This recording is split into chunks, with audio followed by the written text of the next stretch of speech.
Aujourd'hui, dans Radio Monoster One, nous accueillons un rider multicasquette. Il manie aussi bien la crosse qu'il en fait. Entre deux tailles de haies, on a pu le voir éducateur sportif ou à l'organisation d'événements. En trial, il propose des shows bouillants quand il ne s'envole pas en saut en longueur. Il a le sourire jusqu'aux oreilles, qu'il a par ailleurs étonnamment petite, et on le voit rarement sans Romarine et Ricky, leur infernal chihuahua. Vous l'aurez compris, aujourd'hui on parle avec Paul Sergent, dans le second épisode de Radio Monoster One. Alors, j'ai commencé le monocycle il y a quelques années maintenant. D'abord, j'ai fait des ateliers cirque en 6e, et du coup, je faisais du rollo américain. Et je voyais un peu de loin les monocycles que j'ai pas pu tester parce que j'étais un peu petit.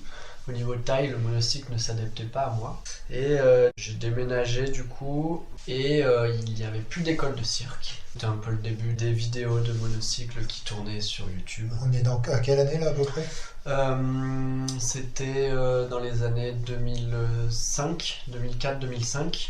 Donc c'était les bonnes vidéos du Yogi surtout que je regardais. Et du coup en fait j'ai décidé d'acheter un monocycle et de m'y mettre tout seul. Et en regardant pas mal de vidéos et tout, j'ai progressé tranquillement de mon côté. Parce que j'étais du coup sur Aix-en-Provence. C'est quoi ton premier monocycle ? C'était un Monty de cirque que j'avais fait importer d'Espagne. Donc c'était vraiment rare, mais j'aurais pu commander sur internet, mais à l'époque le magasin me proposait d'en acheter un comme ça, donc je l'ai fait. Et assez rapidement, c'était un monocycle qui a pris du jeu, des pédales qui cassaient, des rayons qui cassaient. Donc ça a été assez rapidement un autre monocycle qui était du coup un QAX 48 rayons. Un cross ? Muni. Un Muni 20 pouces axe jaune. Et c'était pas des Isis, c'était des cannelures. C'était un pédalier très très particulier pour QAX. Et en gros, du coup, à partir du moment où j'ai eu ce monocycle-là, j'ai pu progresser, même s'il était très très lourd. Mais il était costaud. Et du coup, j'ai bien progressé tout seul de mon côté. Et puis progressivement, j'ai croisé d'autres personnes.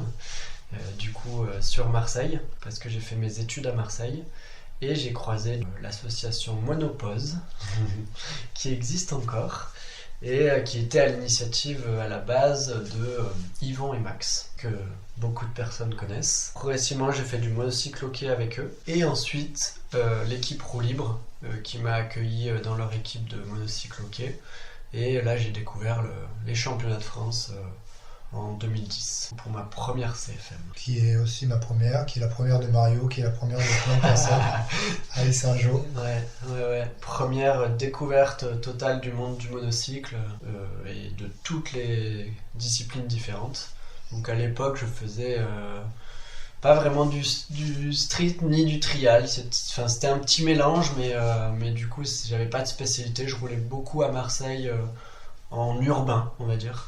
Mais j'avais ni des figures de street à part descendre des escaliers mais j'avais pas de slide, j'avais pas de tout ça encore à l'époque.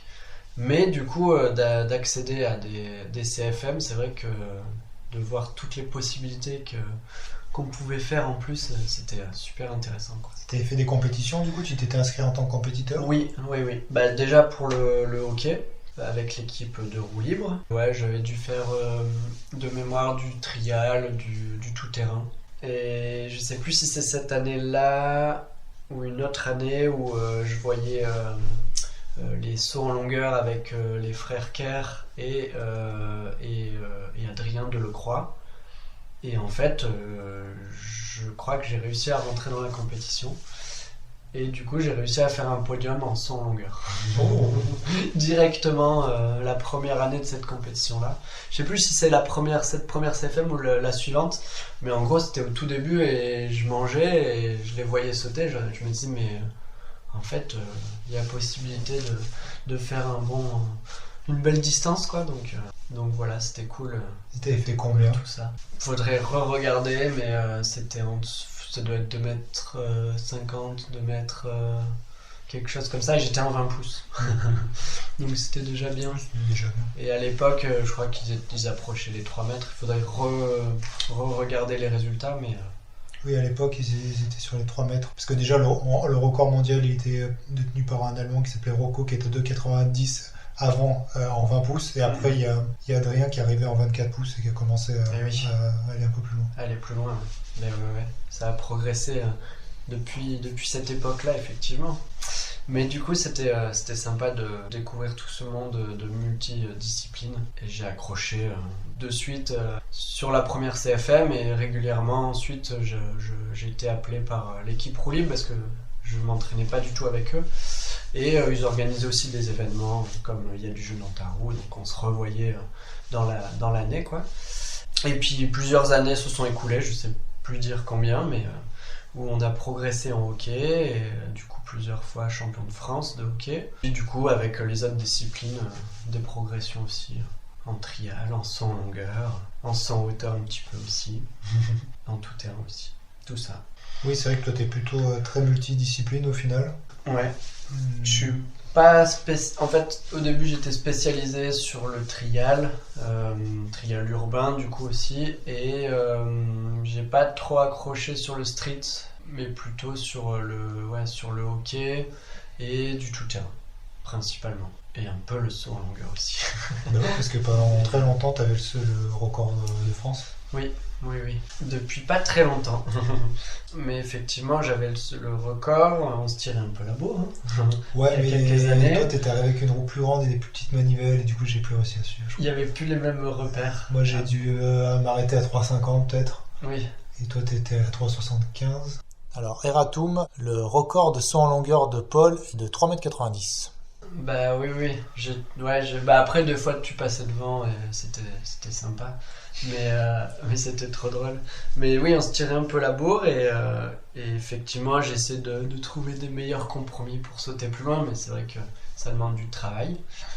Et c'est pas une grande épreuve, on va dire. Donc c'est passionnant d'essayer de franchir des barres plus longues, mais au bout d'un moment, en fait, tu te fais un peu mal, quoi. Oui, ça avec le temps, je trouve que c'est un peu débile comme discipline, c'est très violent.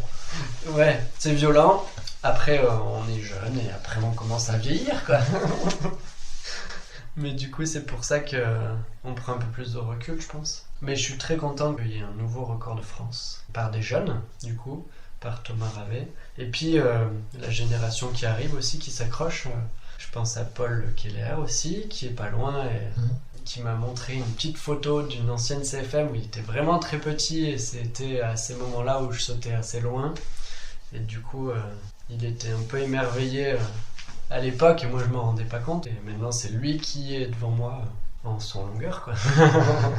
Ok, et avant de parler de la jeunesse, moi il y a un point qui est particulier chez toi par rapport aux autres, c'est que tu as fait beaucoup de démonstrations, tu as même un peu eu une sorte de petite entreprise avec laquelle tu as tourné et tout ça.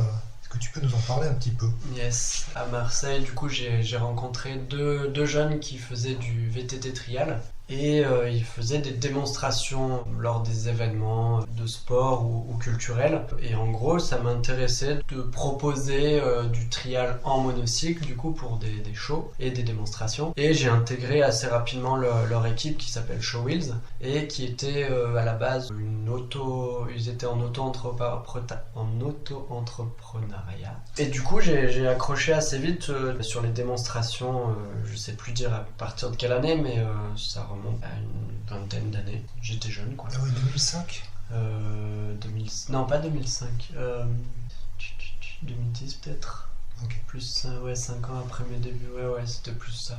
Mais en gros, c'est Jean-Michel Guffroy, du coup, qui avait pris en charge cette entreprise-là, Show Wheels, qui tournait un peu dans la région pour proposer des shows VTT trial et monocycle trial.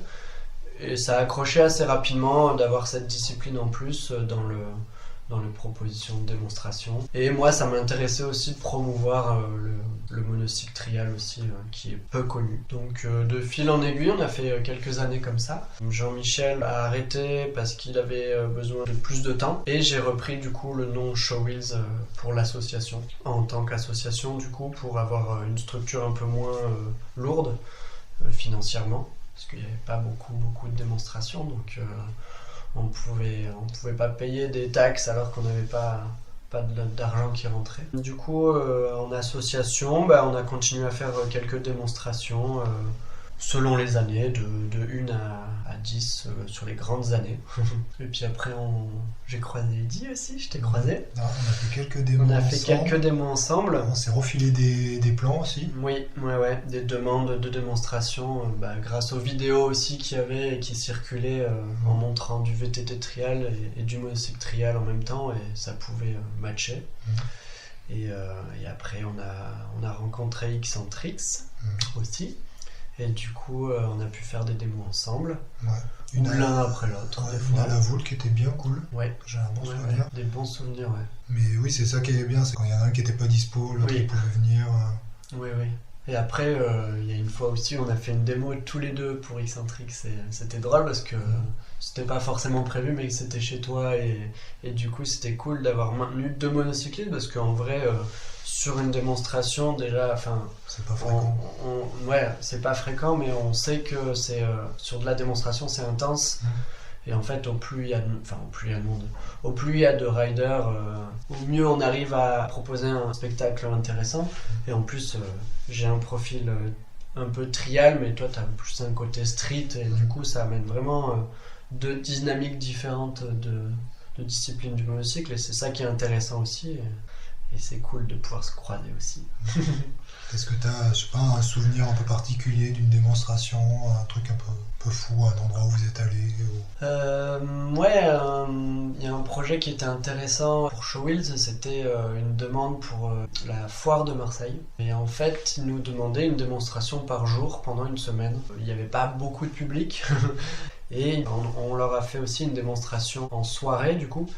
Et qui était plus un spectacle, et on avait une infrastructure, des modules de scène avec une voiture, avec une poutre et avec l'équipe des Crazy Dunkers qui font du basket freestyle. En gros, c'est des basketteurs qui font des grandes acrobaties avec des trampolines et qui marquent des paniers, des dunks et qui est assez impressionnant en spectacle. Du coup, on a réussi à mêler cette démonstration-là et c'était vraiment super cool et c'était beau à voir sur les vidéos qu'on a récupérées après, parce que quand on est dans une démonstration, on n'a pas le recul de voir le rendu, mais c'était intéressant de pouvoir travailler avec d'autres artistes comme chez Xcentrix aussi. Oui, au final c'est un peu la force du concept. Pour en revenir, Et il me semble aussi que tu m'avais raconté que vous avez fait des démos de rue plusieurs jours de suite. Vous n'avez pas fait une sorte de road trip de démonstration? Alors oui, on a fait 1 ou 2 fois, 2 années,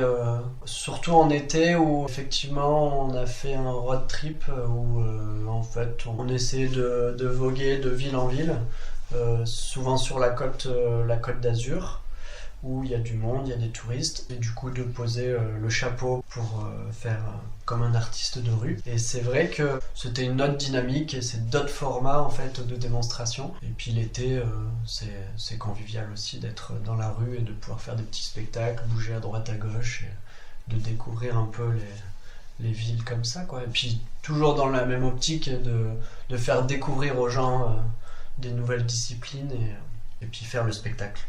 En allongeant les gens par terre, par exemple. C'est le peu que j'ai fait de spectacle, j'avais fait une fois à Valence, et dans la rue et tout, et c'est très sympa. Oui, ça met...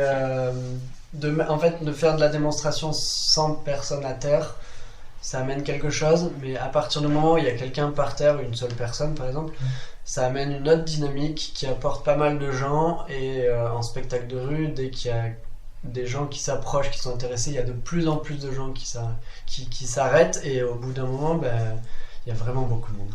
Oui. Selon les endroits, bien sûr, mais à des endroits touristiques, ça amène les personnes. Ouais.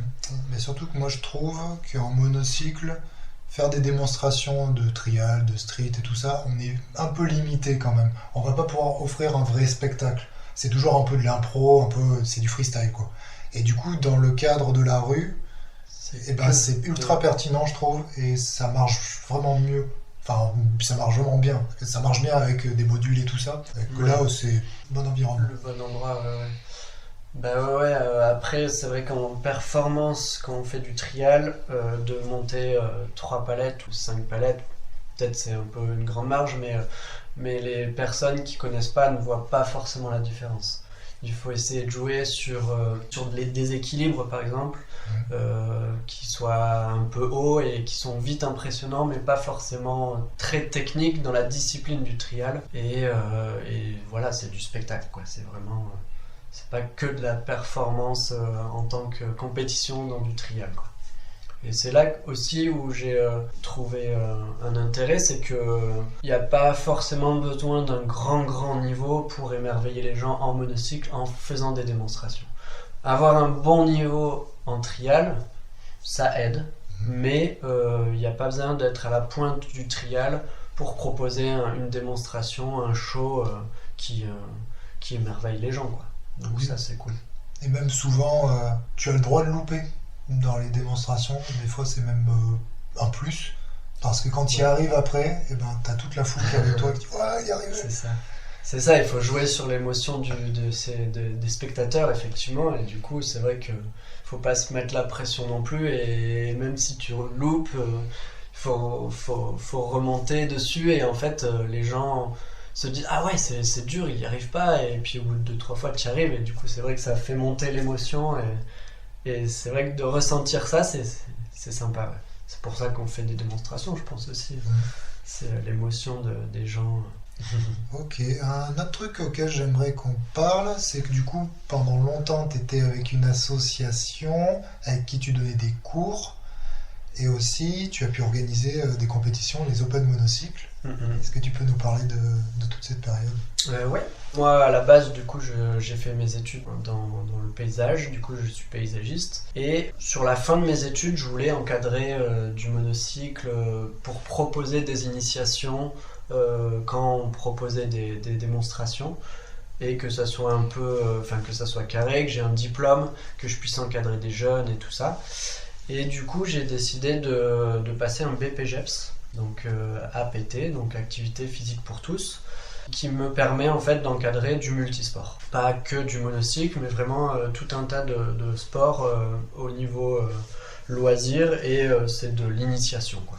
Et du coup, avec ce diplôme-là, j'ai intégré du coup l'association EducSport 13, qui est basée à Cabriès. Et mon projet initial à la base, quand j'ai pu intégrer l'association, c'était de créer une antenne monocycle dans leur association qui proposait déjà du multisport, roller, principalement l'école de la glisse, du skateboard, du BMX. Ils avaient déjà aussi un peu des ateliers de cirque. Du coup, tout en faisant mes études pour être animateur, j'ai découvert tout le monde du multidisciplinaire du roller. Et ça m'a permis de créer aussi cette antenne monocycle et progressivement avoir des adhérents qui faisaient du trial ou du tout-terrain. On essayait de faire un peu un mélange. Et du coup, pour venir au fait de créer un événement, l'Open Monocycle, qui avait pour but de rassembler principalement les clubs régionaux au début, sur un petit format de une journée au début, il me semble. Et du coup, ça a bien marché. Progressivement, on a augmenté un peu l'envergure en proposant plutôt un format au niveau national, avec plusieurs disciplines, le trial, du tout-terrain, un petit essai d'enduro, qui était un peu une discipline créée, inventée, mais qui était un nouveau format dans le monocycle. C'était un petit kiff, quoi. Et du hockey. Je sais plus si je l'ai dit. Si, non, tu l'as pas dit. Et il y avait aussi une soirée disco. Ça a marqué beaucoup de monde, parce que du coup, ce qu'on voulait faire sur cet Open Monocycle un peu plus grand, pour attirer le monde et pas forcément faire un spectacle en fin de journée, c'était de proposer un roller, un disco roller, et mêler aussi les monocyclistes. Parce que le cœur de l'association EducSport 13, c'est quand même du roller à la base, et du coup c'était une bonne idée de faire ça. Et au final, on a prêté pas mal de rollers, et même les monocyclistes ont essayé le roller cette soirée-là, et c'était super sympa de pouvoir faire découvrir aussi aux monocyclistes le roller, pour ceux qui connaissaient pas aussi. Du coup, ça n'a pas été trop dur de... Parce que du coup, c'est des événements que c'était toi qui portais d'une certaine manière, même si tu étais aidé par les autres personnes. Ouais, alors l'Open Monocycle, c'était effectivement à mon initiative. On a fait progressivement un événement de plus en plus grand.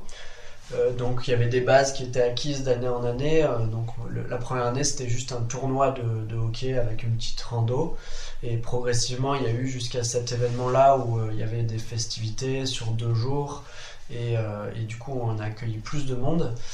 Et effectivement, j'ai la chance de pouvoir être dans une association qui était structurée avec beaucoup d'adhérents et une organisation qui m'a permis qui m'a permis justement de pas avoir tout sur les bras, quoi. D'avoir de l'aide et de pouvoir déléguer pas mal de choses. Oui, moi j'ai un souvenir que toute l'équipe était très volontaire. Oui, ouais. Il y avait pas mal d'adhérents qui étaient intéressés, qui font pas de monocycle personnellement, mais peut-être leurs enfants avaient essayé parce que je faisais des initiations un peu, mais surtout dans la dynamique de voir une nouvelle discipline et moi aussi à l'inverse, c'est que je donnais des cours de roller aussi, donc ils me connaissaient aussi, donc ils voulaient mettre la main à la pâte et du coup ça a aidé fortement pour réaliser un événement comme ça, même si c'était fatigant et du coup sur un gros événement comme ça on n'était peut-être pas assez nombreux quand même, on a vu un peu grand quand même, quoi. Mais c'était je pense que d'extérieur en tout cas tout le monde, enfin il y a beaucoup de gens qui étaient contents et du coup rien que pour ça on est content de l'avoir fait. Moi j'en ai des bons souvenirs. Des bons échos. Ouais. Pour finir, j'ai plein de petites questions en vrac. Oui. La première, quel est ton résultat sportif? Alors entre parenthèses, ça inclut les médailles ou peut-être un saut que tu as fait dont tu es le plus fier. Alors une performance. Alors il y a beaucoup de médailles. Je les compte plus et du coup j'ai pas une bonne mémoire sur ça. Du coup je sais plus exactement quand j'ai eu des médailles et tout ça. Il y a un truc qui m'a marqué quand même. C'était à la CFM de Saint-Brévin. 2013, je vois très bien. Tu vois où je veux en venir. Après je connais l'histoire de ce podium là et de cette première place qui est pas forcément méritée. Oh ouais, si. Après, on va raconter du début pour que tout le monde comprenne. À Saint-Brévin, du coup, en trial, il a plu et du coup, les zones de trial ont été mises à l'intérieur. Et du coup, ça a resserré le nombre de zones. Et du coup, en fait, c'était du speed trial peut-être. Et il fallait aller vraiment vite pour oui, tout il n'y avait tout pas faire. de zone très dure. Il n'y avait pas de zone très dure. Et du coup, il fallait vraiment faire toutes les zones. Et du coup, avec Eddy, souvent, on était... du coup, moi, souvent, j'étais deuxième ou troisième. Et Eddy, juste devant moi, où il y avait d'autres personnes aussi sur les podiums. Mais c'est vrai qu'on est en... Eddy avait un cran de au-dessus, quoi. Et là, il y avait 3 vagues, en fait. Il y avait 3 vagues. Donc, le premier, c'était oui, Adrien Delecroix qui était arrivé. Peut-être, je sais pas, il avait fait en 45 secondes, peut-être. Du coup, moi, je m'étais dit, waouh, déjà, c'est incroyable. 45 minutes, oui. Excuse-moi. Moi, du coup, derrière, j'avais dû faire deuxième vague 35 minutes. Oui. Et toi, du coup, derrière, t'avais fait 30 minutes. Oui, ça s'est joué à pas grand-chose. Et moi, je n'étais pas conscient du fait que j'allais réussir à passer devant tout le monde ou quoi que ce soit. Je l'ai fait comme ça, pas pour... j'avais pas calculé tout ça. Et du coup, c'était même une surprise en fait d'être premier et du coup champion de France pour la première fois de trial, alors que il y a des années où j'étais pas loin, mais il y avait quand même un cran au-dessus, quoi. Mais ça, c'est un souvenir, un grand souvenir en tout cas. Et on a même une photo qui traîne quelque part sur Facebook où il y a toi, Pierre et moi sur le podium. Pas forcément sur le podium, c'est dans l'endroit où il y a les zones, on est tout transpirants. D'accord. Donc ça va être un peu après. Ok. Mais Ouais. Non, ça c'est un souvenir qui est assez ancré parce qu'en plus c'était une année où j'avais fait beaucoup de podiums et à la deuxième place, voire la première aussi sur le freestyle obstacle Four. unicycle race. Yes. Et du coup ça c'était mythique aussi, les échafaudages et tout ça qui avait été mis et c'est vrai que ça c'est des souvenirs C'est dommage, ça fait plus qui été sortent refait. du lot quoi. Ouais. C'était une belle année en tout cas à Saint-Brévin. Maintenant, est-ce que tu as hors résultat sportif, Ouais. est-ce que tu as un souvenir à nous raconter particulier qui t'a marqué dans le monocycle? Alors un souvenir. Est-ce que je peux tousser? En plus, Désolée, mais en plus, là c'est le blanc. tu comprends, mais j'attendais tout à l'heure. T'attendais un blanc. Attendez, je m'en vais. Respire. J'attendais qu'il y ait un gros blanc. Ah bah là c'est bon. Un souvenir. Ah si. J'ai un souvenir hors compétition du coup dans ma progression en monocycle pour revenir au 20 pouces QAX 48 rayons qui pesait peut-être 6 kilos, je sais pas, c'est peut-être une bêtise, mais, Ouais, pas loin, mais très lourd. je pense. Où je suis passé à un impact, avec pédale plastique, le impact Regent, où en fait j'arrivais plus à faire du monocycle parce qu'il était trop léger. J'avais peur de le casser et je tirais sur le monocycle et il était tellement léger par rapport à l'autre que j'avais perdu tous mes repères. Et du coup quand je l'ai acheté, du coup j'étais super content. Mais j'arrivais plus à rien faire. Et du coup, ça m'avait vraiment perturbé. Parce que ça faisait des années que j'avais ce monocycle-là et que j'avais mes repères vraiment sur celui-là. Et cette fois-là, c'est vrai que ça m'a remis en question. Mais après, ça m'a fait progresser après, du coup. Mais ça m'avait perturbé. Ok. Est-ce que tu peux nous citer une vidéo qui t'a beaucoup marqué? Alors il y a une vidéo du coup un peu tardive parce que je faisais déjà pas mal de mono, c'est Reverso. Alors, Eratum, la vidéo s'appelle Reflecto. Cette vidéo-là qui était une des premières que j'ai vues, qui était un peu au format cinéma on va dire, enfin qui était vraiment scénarisée et qui n'était pas des vidéos que j'avais pu voir avec Yogi où c'était vraiment du brut, de la vidéo avec des exploits de rue ou du trial ou du tout-terrain. Mais Reverso, ça m'avait vraiment marqué parce que c'est vraiment, pour moi c'est un peu un chef-d'œuvre, un petit format en plus, donc tout le monde a pu le voir, j'imagine.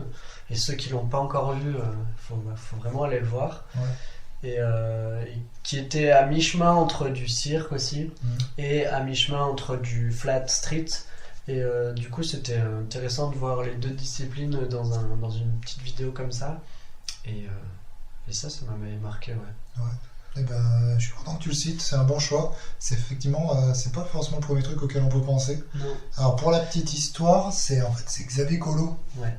Je crois que pour la fin de ses études, parce qu'il avait fait des études de cinéma et C'est ça. d'effets spéciaux, il a fait du coup une sorte de court métrage à l'aide de Adrien Delecroix, du coup qui joue le sorte de clown psychopathe qui poursuit un mec. Oui. Et du coup c'est une sorte de course poursuite où t'as donc le clown qui fait des tricks, mais avec des trucs un peu, il fait un slide, après il traverse le sol comme si Oui, il y c'était a de l'eau. beaucoup d'effets spéciaux. plein d'effets ouais, spéciaux. dessus, ouais. Et c'est vrai. Mais il y a quand même, c'est un mélange de performance du coup hors effets spéciaux, mais il y a un savant mélange qui fait que après peut-être en connaissant les performances qu'on peut faire en monocycle, on arrive à repérer quand il y a des effets spéciaux et tout ça. Peut-être que quelqu'un qui connaît pas a peut-être du mal à voir le vrai du faux peut-être. Mais faudrait que je le revoie. C'est une question que je m'étais pas posée. Bah, les tricks ils sont vrais, c'est juste que t'as des petites modifications qui font que voilà, il atterrit dans l'eau, en Oui. fait, baisser le sol. Oui. C'est des illusions d'optique surtout. Il fait un trait flip sur 5 marches, et en fait quand il atterrit le sol il se craquelle. Oui. Il y a des trucs comme ça. Donc elle C'était est disponible réussi, sur ça. Vimeo, il me semble.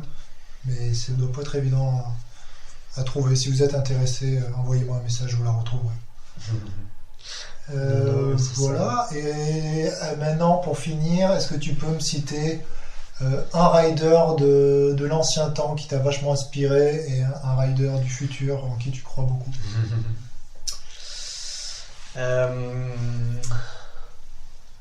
Un rider qui m'a beaucoup marqué, c'est un ou plusieurs presque. Oui, C'est tu peux en dire plusieurs. c'est à l'époque où il y avait Maxime Cabot et Adrien Litschfuz. Et du coup, c'est vrai qu'ils étaient vraiment impressionnants.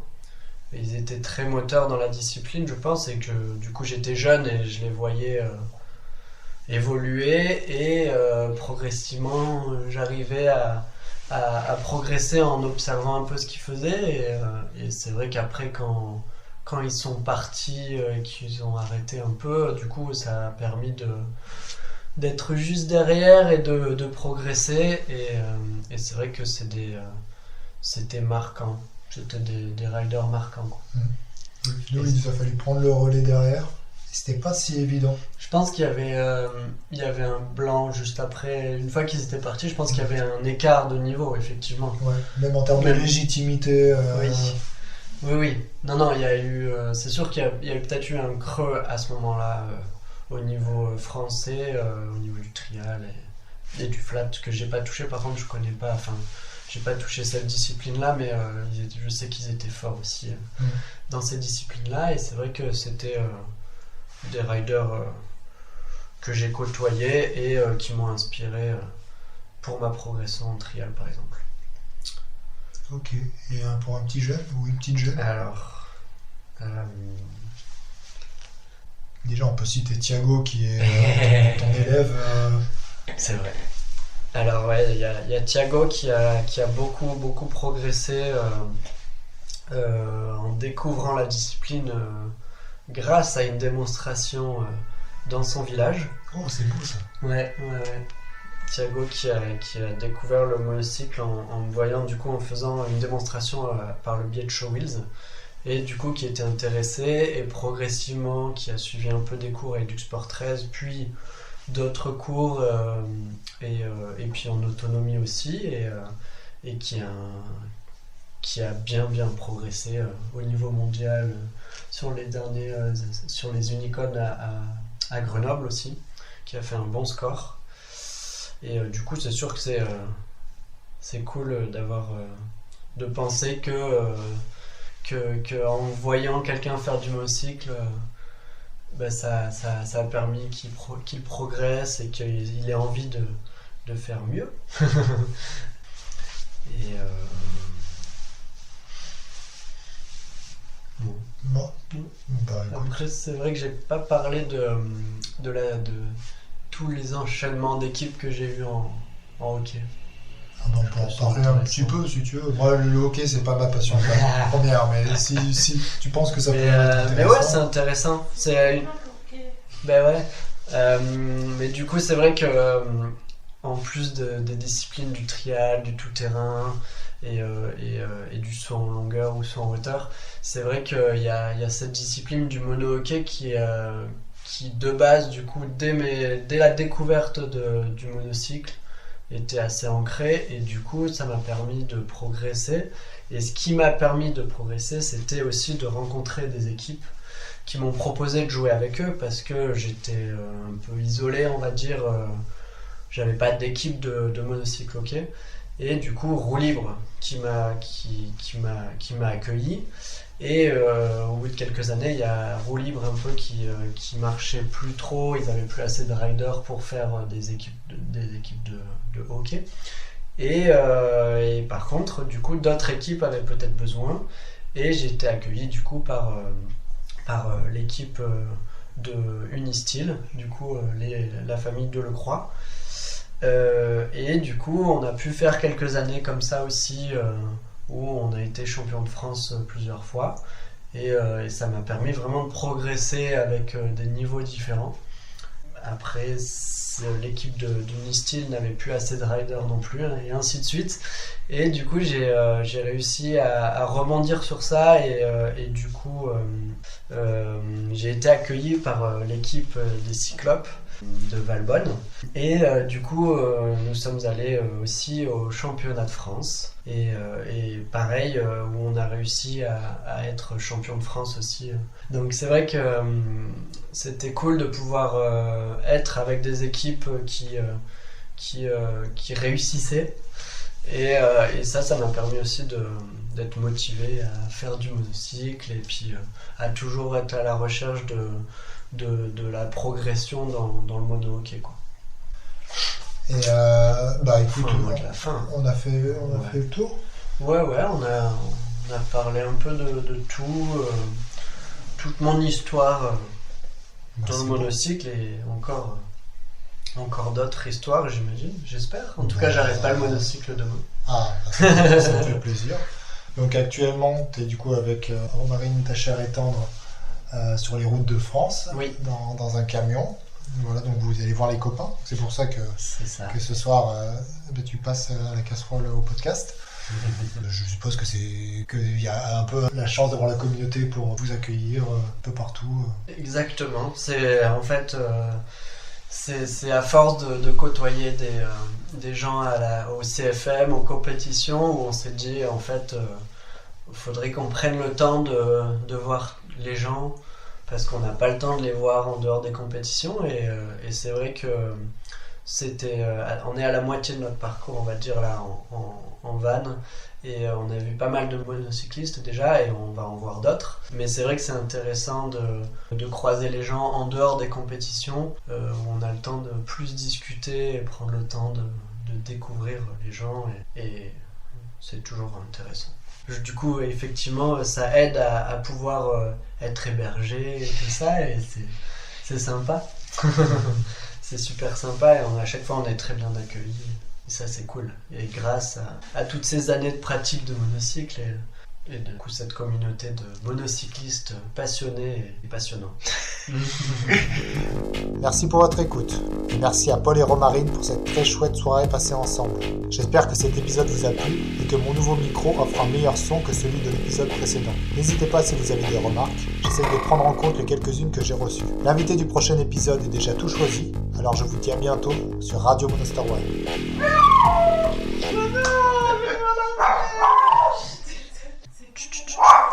Chers téléspectateurs, nous avons Ricky qui s'énerve. Beaucoup de gens connaissent Ricky parce qu'il en a mordu quelques-uns. Tiens, chouchou. Tiens.